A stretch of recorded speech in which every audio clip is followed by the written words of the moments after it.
Mesdames et messieurs, accueillez Grace Noyer.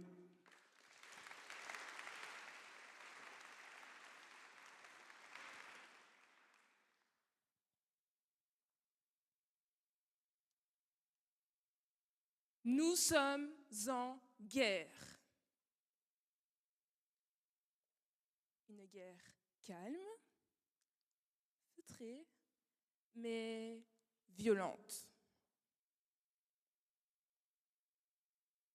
C'est le conflit permanent entre ce que je perçois et ce que vous percevez.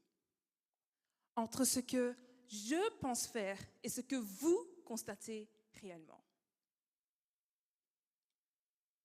On nous demande souvent de rester soi-même. C'est un conseil très charmant, certes, mais presque impossible à exécuter. Car soi-même, c'est un chantier permanent, sans plan d'architecte, et où bien, la connexion Wi-Fi est plus que capricieuse. Mesdames, Messieurs les jurés, chers spectateurs, la question me taraude. Sommes-nous ce que nous croyons être ou ce que les autres voient vraiment ?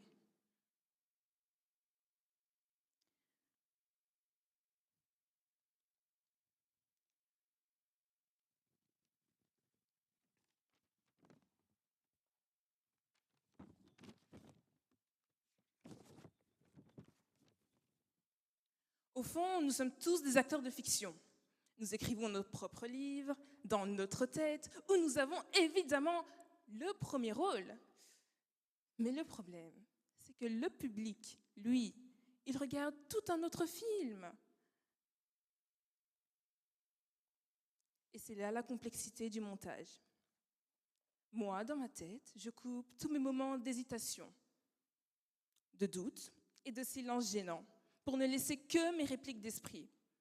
Mais vous voyez le programme en direct, sans coupure, avec tous les faux raccords de ma personnalité.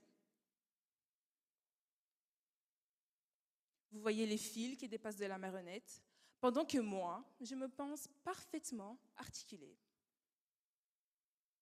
Je me pense être une œuvre en version originale.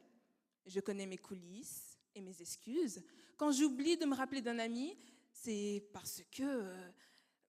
c'est pas parce que je suis égoïste, non, loin de moi, c'est parce que je suis en quête existentielle de sens. Oui.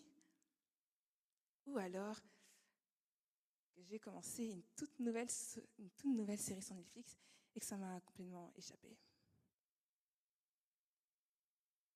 Et ça, c'est le drame de notre existence. Nous jugeons sur nos intentions alors que les autres nous jugent sur nos actions. Nous sommes des avocats pour nous-mêmes, mais des procureurs pour les autres. Nous plaidons la clémence pour nos propres erreurs, en invoquant le contexte, la fatigue ou bien la fatalité. Mais quand l'autre commet la même erreur, nous sommes d'une intransigeance sans nom.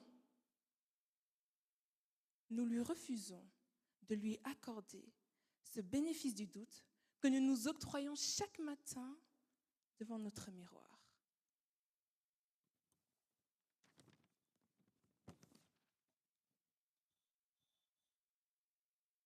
Et si c'était une chance, au final? Imaginez si les autres voyaient réellement ce que nous sommes. Ce serait un cauchemar. Car la vie en société, ne tient que grâce à des malentendus polis. Imaginez si mon patron voyait ce que je crois être. Une fille faite pour l'aventure, un esprit libre, qui ne se voit pas du tout enfermée 8 heures d'affilée dans une boîte. Une boîte à laquelle je souhaite évidemment le plus pire du monde. Et non ce qu'il voit de moi. Une employée toute souriante, qui remplit des fichiers Excel à longueur de journée et qui a d'ailleurs écrit sur son CV qu'elle savait utiliser tous les logiciels de bureau. Et par tous les logiciels de bureau, je voulais uniquement dire Word. Le regard de l'autre est une prison, certes, mais c'est également un garde-fou. Sans ce regard, nous serions comme des électrons libres, perdus dans la mare énorme de notre ego. C'est le miroir qui nous empêche de complètement disjoncter, de devenir fous. C'est parce que vous me regardez ce soir avec ce regard curieux et mélangé de perplexité que je me tiens droite. Si vous n'étiez pas là, je serais certainement déjà en pyjama, premièrement. Deuxièmement, en train de discourir devant mes chats. Et troisièmement, en me prenant pour l'incarnation de Cicéron, certainement, oui. On veut être soi-même, certes, mais on est toujours l'autre. On prêche son propre psaume, mais on devient votre apôtre. Alors au final, eh bien, qui gagne? Le moi intérieur ou le moi public? Eh bien, la vérité se trouve dans la zone en commun, entre ce que je pense être et ce que vous constatez réellement. On passe notre vie à essayer de corriger la traduction en disant « mais c'est pas ce que je voulais dire, tu m'as mal comprise, tu te fais des idées ».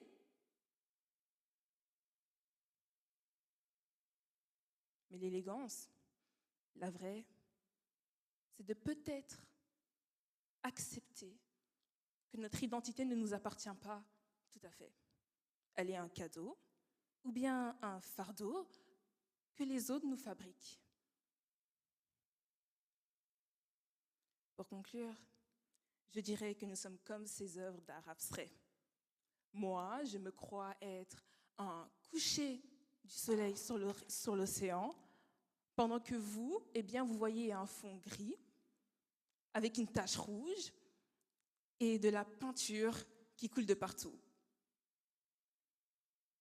Alors je reviens à la question, sommes-nous ce que nous croyons être ou ce que les autres voient de nous? Qu'importe que vous voyez un village ou bien un mirage, qu'importe que vous lisez bien la marge ou bien la page, l'important, eh bien, c'est que ce soir, nous parlons enfin tous le même langage. L'important n'est pas d'être bien vu, ni de se croire génial. L'important, c'est d'être présent, car au milieu de tous ces malentendus, il reste une seule certitude. Si vous me regardez en ce moment, c'est que j'existe au moins un peu dans votre monde. Et pour l'instant, eh bien, cela me suffit.